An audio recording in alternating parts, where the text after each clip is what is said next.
Singapore airport से यात्रियों से भरी एक प्लेन सुरक्षित टेक ऑफ करता है। वे अमेरिका जा रहे थे, सब कुछ नॉर्मल चल रहा था, लेकिन तभी अचानक ही प्लेन एक भयानक तूफान में फंस जाता है और तेज बिजली गिरने की वजह से प्लेन की कई इंपॉर्टेंट टेक्नोलॉजी सिस्टम्स खराब हो जाती हैं। सिचुएशन इतनी खतरनाक हो जाती है कि पायलट को इमरजेंसी लैंडिंग करनी पड़ती है। प्लेन को एक सुनसान और बिल्कुल दूर दराज आइलैंड पर उतारा जाता है। शुरू में पैसेंजर्स और क्रू मेंबर्स को लगता है कि वो बस तूफान से बच गए हैं, लेकिन असली खतरा तो अभी शुरू होने वाला था। उन सबको बिल्कुल भी अंदाजा नहीं था कि उस आइलैंड पर बहुत ही खतरनाक और निर्दयी लोग रहते हैं। ऐसे लोग जो किसी सरकार का कानून नहीं मानते, यहाँ तक कि किसी भी देश की आर्मी भी उस जगह पर जाने से डरती है। अब सवाल ये है कि क्या ये सभी लोग इस खतरनाक आइलैंड से जिंदा बचकर बाहर निकल पाएंगे? तो कहानी की शुरुआत एयरपोर्ट से होती है, जहाँ हम ब्रैड नाम के पायलट को देखते हैं, जो तेजी से विमान की तरफ बढ़ रहा होता है और वीडियो कॉल पर अपनी बेटी से बात कर रहा होता है। डेनियला थोड़ी नाराज है क्योंकि उसके पापा हमेशा काम में बिजी रहते हैं, लेकिन ब्रैड उसे भरोसा दिलाता है कि अमेरिका पहुंचते ही वे जरूर मिलेंगे। इस बातचीत में पिता और बेटी का प्यार और उनकी चिंता साफ झलकती है। उसके बाद ब्रैड जहाज के केबिन में आकर को पायलट से मिलता है, जिसका नाम डेल होता है। डेल थोड़ा सा नर्वस था क्योंकि आज वह पहली बार फ्लाइट उड़ाने वाला था। कुछ ही देर बाद वहाँ एयरलाइन कंपनी के वेदर डिपार्टमेंट का हेड कैप्टन को बताता है कि आज उन्हें बहुत खराब मौसम से गुजरना पड़ेगा, खासकर साउथ चाइना सी के ऊपर से मौसम बिगड़ने की पूरी पॉसिबिलिटी है। ये सुनकर कैप्टन कहते हैं कि प्लेन को किसी दूसरे रूट से ले जाना चाहिए ताकि रिस्क कम हो, लेकिन कंपनी की तरफ से साफ मना कर दिया जाता है और कारण बताया जाता है कि अगर रूट बदला गया तो लगभग 18,000 लीटर एक्स्ट्रा फ्यूल लगेगा। साथ ही उन्हें ये भी बताया जाता है कि आज की फ्लाइट में यात्रियों की संख्या बहुत ही कम है, इसलिए कंपनी चाहती है कि कम से कम खर्च में प्लेन को अमेरिका तक पहुंचा दिया जाए ताकि कंपनी का प्रॉफिट बना रहे। तभी एक एयर होस्टेस आकर ब्रैड को बाहर बुलाती है, जहां एक पुलिस अफसर ब्रैड को बताता है कि इमरजेंसी की वजह से तुम्हें एक कातिल को अपने साथ ले जाना होगा, जिसका नाम टोनी है। टोनी एक बहुत ही ताकतवर और खतरनाक इंसान है जो उस पर मर्डर का केस है और अब इसे प्लेन के जरिए दूसरी देश ले जाकर उसे उम्र भर कैद के लिए जेल में डाला जाएगा। वो पुलिस अफसर ब्रैड से कहता है कि यह जिम्मेदारी हम तुम्हें इसलिए दे रहे हैं क्योंकि तुम एक काबिल और समझदार पायलट हो। उसके साथ एक पुलिस अधिकारी हमेशा मौजूद रहेगा। पुलिस अधिकारी कैप्टन से कहता है कि उन्हें सबसे पीछे की सीट दी जाए ताकि वह आम यात्रियों से अलग रहें। कैप्टन उनकी बात मानकर उन्हें बिल्कुल पीछे की सीट दे देता है। इसके बाद सभी यात्रियों को अपनी अपनी सीट पर बैठने को कहा जाता है और प्लेन के कैप्टन सभी क्रू मेंबर्स से कहते हैं कि वे सभी लोग उस अपराधी से दूरी बनाकर रखें, क्योंकि वह अपने यात्रियों की सुरक्षा को लेकर किसी भी तरह का खतरा नहीं लेना चाहते थे। सब कुछ चेक करने के बाद फ्लाइट टेक ऑफ के लिए रेडी हो जाती है। धीरे धीरे प्लेन सिंगापुर से उड़ान भरता है। शुरुआत में सब कुछ ठीक चल रहा था। वाइस कैप्टन डेल अपनी फैमिली के बारे में बातें करने लगता है। ब्रैड डेल को मोबाइल में अपनी बेटी की फोटो दिखाता है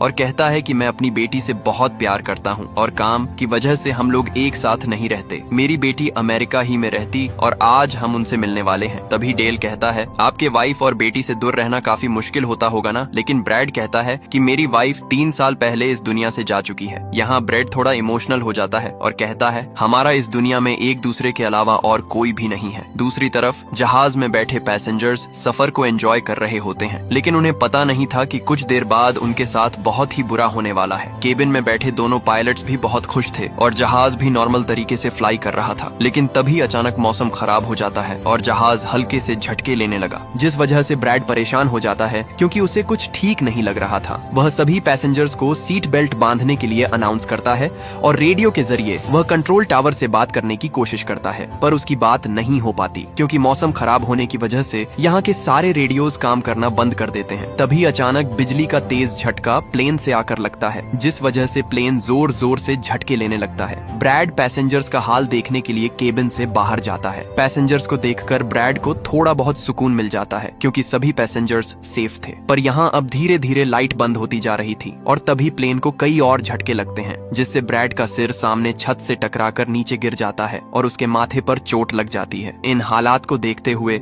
सभी यात्रियों की हालत खराब होने लगी थी। ब्रैड जल्दी से वापस केबिन में आकर अपने साथी के साथ मिलकर प्लेन को संभालने में लग जाता है। यह उनके लिए काफी मुश्किल टाइम था। मौसम खराब होने की वजह से उन्हें आगे कुछ भी नहीं दिखाई दे रहा था। ब्रैड कहता है कि हमें प्लेन को नीचे लाना होगा क्योंकि अगर प्लेन को एक और झटका लगा तो प्लेन तबाह हो सकता है। ये लोग फौरन जहाज का अल्टीट्यूड कम करने लगते हैं और जहाज तेजी से नीचे की तरफ जाने लगता है। प्लेन के अंदर मौजूद पैसेंजर्स काफी ज्यादा डरे हुए थे। तभी क्रिमिनल टोनी के साथ जो पुलिस अफसर आया होता है, उसके हाथ से मोबाइल छूट जाता है। वो अपने मोबाइल फोन को उठाने के लिए अपना सीट बेल्ट खोल लेता है, जिसकी मदद मदद करने के लिए एक एयर होस्टेस भी अपना सीट बेल्ट खोलकर आगे आती है। अब क्योंकि प्लेन तेजी से नीचे की तरफ जा रहा था, जिस वजह से उनका सीट बेल्ट खुलते ही यह दोनों तेजी से ऊपर छत से टकरा जाते हैं। ये दोनों इतनी तेजी से छत से टकराते हैं कि उनकी तुरंत मौत हो जाती है। इतने में प्लेन काफी कम अल्टीट्यूड पर आ जाता है और किसी तरह करके यह दोनों पायलट प्लेन को कंट्रोल कर लेते हैं। लेकिन तेज बिजली गिरने की वजह से प्लेन की कई इंपॉर्टेंट टेक्नोलॉजी सिस्टम्स खराब हो जाती हैं। इसलिए ब्रैड जहाज को एयरपोर्ट तक नहीं पहुंचा सकता था, जिस वजह से ब्रैड जहाज को नीचे लाकर समंदर में क्रैश लैंड करने का सोचता है। लेकिन सभी को बचने की संभावना बहुत कम थी क्योंकि समुद्र की लहरें बहुत तेज थीं। तभी कैप्टन को थोड़ी दूर एक आइलैंड दिखाई देता है। उन्हें नहीं पता वो जगह कौन सी है, लेकिन अगर जिंदा बचना है तो वहीं लैंडिंग करनी होगी। किसी तरह वो प्लेन को उस आइलैंड की तरफ मोड़ते हैं। क्रैश लैंडिंग होने से पहले ही वो आइलैंड की एक सड़क पर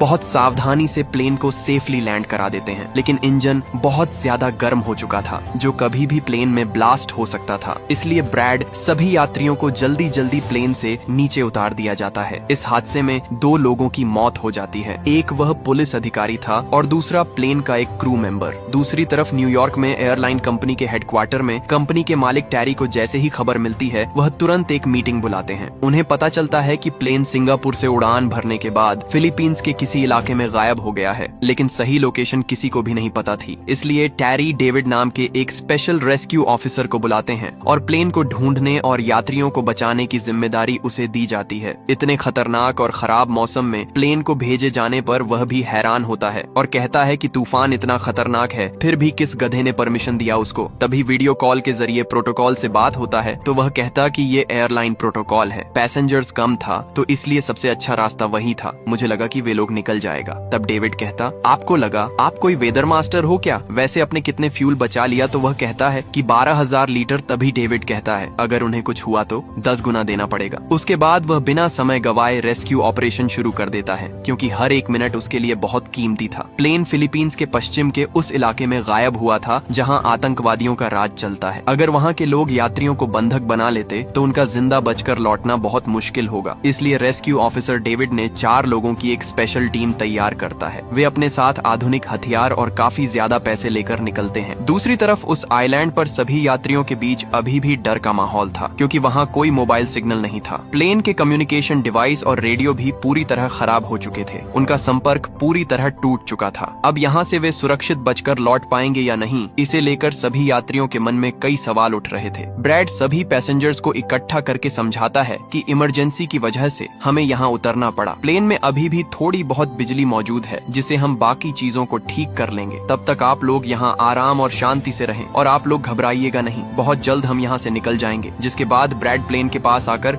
उसे ठीक करने में लग जाता है, पर वो देखता है कि जहाज में पावर काफी कम है, इसलिए उन्हें मदद के लिए किसी तरह से संपर्क करना होगा। ये लोग मैप निकाल कर खुद ही अपनी लोकेशन देखने लगते हैं ताकि उन्हें पता चल सके कि आखिर ये लोग किस जगह पर हैं। ब्रैड का साथी डेल नक्शा देखकर बताता है कि हम एक प्राइवेट आइलैंड पर फंसे हुए हैं। ये जगह बहुत ही खतरनाक है। यहाँ पर ऐसे लोग हैं जो किसी सरकार या पुलिस की बात नहीं मानते। अगर इन लोगों ने हमें पकड़ लिया तो हमारी जान खतरे में पड़ सकती है और हमारी सरकार भी हमें नहीं बचा पाएगी। ये सुनकर ब्रैड कहता है कि अब कहीं से भी करके हमें अपनी रेस्क्यू टीम को यहाँ पर बुलाना ही होगा ताकि वो आकर हम सबको बचा ले, क्योंकि यही एक रास्ता है यहाँ से निकलने का। जिसके बाद ये दोनों मदद बुलाने के लिए रेडियो ठीक करने लगते हैं, लेकिन आसमानी बिजली के टकराने से रेडियो बिल्कुल खराब हो चुका था। अब ब्रैड सभी पैसेंजर्स के पास आकर उन्हें बताता है कि किसी खराबी की वजह से रेडियो काम नहीं कर रहा, लेकिन आप सब परेशान मत हो। ब्रैड उन्हें तसल्ली देता है कि जब हम प्लेन लैंडिंग कर रहे थे तब मैंने पास में एक गांव देखा था। हम वहां जाकर रेडियो को ढूंढेंगे और कंट्रोल टावर को अपनी लोकेशन बताकर रेस्क्यू टीम को यहाँ पर भेजने के लिए कहेंगे, जो आकर आप सब लोगों को बचा लेंगे। और यहाँ ब्रैड एक बहुत बड़ा कदम उठाता है। वो कहता है कि मेरे साथ टोनी जाएगा। ये कहकर वह टोनी की हथकड़ी खोल देता है। यहाँ ब्रैड डेल से कहता है कि तुम जहाज की पावर को रिपेयर करने के काम पर लग जाओ। मैं जल्द ही किसी को कांटेक्ट के जरिए रेस्क्यू टीम को यहाँ तक लाने की कोशिश करूंगा। जिसके बाद टोनी और ब्रैड रेडियो ढूंढने के लिए जंगल की तरफ निकल पड़ते हैं। रास्ते में टोनी ब्रैड को उस पर भरोसा करने के लिए थैंक्स कहता है। दूसरी तरफ हम इस आइलैंड पर रहने वाले आतंकवादी ग्रुप को देखते हैं, जिनके पास एक आदमी दौड़ कर आता है और वह आदमी उस ग्रुप के लीडर को बताता है, जिसका नाम दातू होता है। वह आदमी कहता है कि मैंने रात में एक प्लेन को माइनिंग आइलैंड पर प्लेन को लैंडिंग करते हुए देखा है, इमरजेंसी की वजह से, और उसके अंदर बहुत सारे लोग होंगे जो अलग अलग देश से हैं। ये सुनकर दातू उस आदमी को कुछ पैसे देता है और ग्रुप का लीडर अपनी टीम से तैयार होने को कहता है, क्योंकि शायद ये लोग उन्हें लूटने की इरादे से जाने वाले थे। दूसरी तरफ जंगल में ब्रैड और टोनी आगे आगे बढ़ रहे होते हैं। टोनी ब्रैड से पूछता है कि तुमने मुझे आजाद क्यों किया और अब मुझे कहाँ लेकर जा रहे हो। तब ब्रैड उसे कहता है क्योंकि मैं तुम्हारी वजह से सबको खतरे में नहीं डाल सकता और यहाँ एक खतरनाक प्राइवेट आर्मी है जो मेरे साथ मिलकर तुम्हें सामना करना है। तब टोनी ब्रैड से कहता है कि मैं एक मिलिट्री बैकग्राउंड से हूँ और मैं यूएस मिलिट्री में कई साल ड्यूटी कर चुका हूँ। कुछ ही देर में पीछे से टोनी की आवाज आनी बंद हो जाती है। जब ब्रैड पीछे मुड़कर देखता है तो टोनी वहाँ नहीं था, लेकिन कैप्टन जानता था कि इस घने जंगल में अकेले जिंदा रहना कितना मुश्किल है, इसलिए वह इस बात को ज्यादा ध्यान नहीं देता और आगे बढ़ता रहता है। जंगल के अंदर काफी दूर आने के बाद कैप्टन को एक पुराना घर दिखाई देता है। दीवारों पर गोलियों के निशान थे और जमीन पर भी बहुत सारी गोलियां पड़ी हुई थीं। कैप्टन सावधानी से अंदर जाता है, लेकिन पूरा घर खाली और सुनसान था। तभी उसकी नजर दीवार पर लगी एक टेलीफोन पर जाती है। फोन खराब था, लेकिन किसी तरह वह उसे ठीक कर लेता है। कैप्टन तुरंत कंपनी के हेल्पलाइन नंबर पर कॉल करता है और उन्हें अपनी मौजूदा स्थिति और सही लोकेशन के बारे में बताता है। लेकिन फोन पर मौजूद व्यक्ति इसे एक मजाक समझ लेता है, क्योंकि सुबह से ही कई लोग ऐसे ही कॉल करके मजाक कर रहे थे,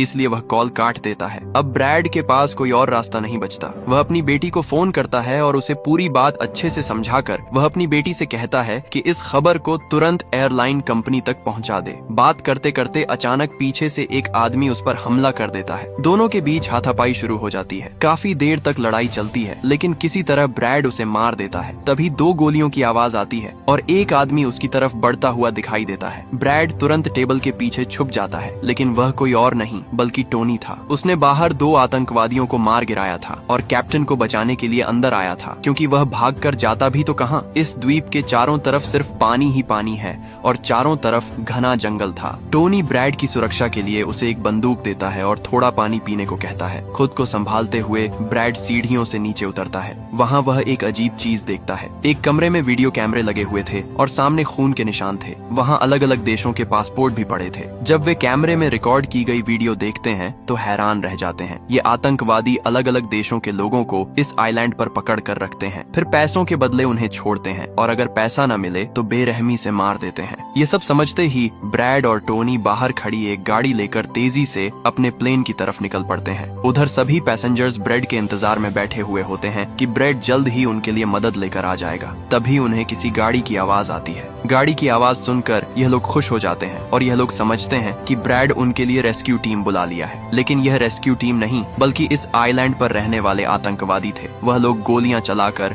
सभी पैसेंजर्स को डराने लगते हैं। उन गोलियों की आवाज ब्रैड और टोनी ने भी सुन ली थी, जिसके बाद यह लोग कार की स्पीड बढ़ाकर जल्दी से प्लेन तक पहुंचने की कोशिश करते हैं। आतंकवादी ग्रुप का लीडर दातू एयर होस्टेस से सभी यात्रियों की लिस्ट मांगता है। डर के मारे जल्दी से एयर होस्टेस उसे लिस्ट ला कर दे देती है। फिर गैंग का एक आदमी डेल से पूछता है कि तुम्हारा सीनियर पायलट कहाँ पर है, जिस पर को डेल बताता है कि किसी काम से वह जंगल में गया था पर अभी तक वापस नहीं आया। तभी वहाँ पर ब्रैड और टोनी भी पहुँच जाते हैं, लेकिन यह दोनों चुपके से दूर से इन लोगों को देख रहे होते हैं। इसी दौरान एक लड़की वहाँ से भागने की कोशिश करती है, पर वह लोग गोली चलाकर उसे मार देते हैं। ये देखकर ब्रैड उनकी मदद करने के लिए जाना चाहता है, पर टोनी उसे रोक लेता है और टोनी कहता है कि तुम शांत रहो, अभी जाना ठीक नहीं। गैंग का लीडर सभी पैसेंजर्स को एक बस में बैठा लेता है और गैंग का लीडर अपने 2 साथियों को वहीं छोड़कर उनसे कहता है कि जाओ, जहाज के अंदर जो भी कीमती सामान है उसे ले आओ। जिसके बाद यह लोग सभी पैसेंजर्स को अपने अड्डे पर ले जाने लगते हैं। गैंग के जाने के बाद ब्रेड टोनी पर गुस्सा करने लगता है कि वो लोग हमारे पैसेंजर्स को ले गए और तुमने मुझे जाने ही नहीं दिया। जिस पर टोनी उसे समझाता है कि वो लोग काफी ज्यादा थे, अगर तुम चले भी जाते तो इतनी बड़ी आर्मी से अकेले नहीं लड़ पाते। यात्रियों के सामने इस तरह की निर्दयता देखकर सबके मन में मौत का डर बैठ जाता है। आतंकियों का सरगना दातू सभी यात्रियों को एक बस में बैठाकर अपने साथ ले जाता है।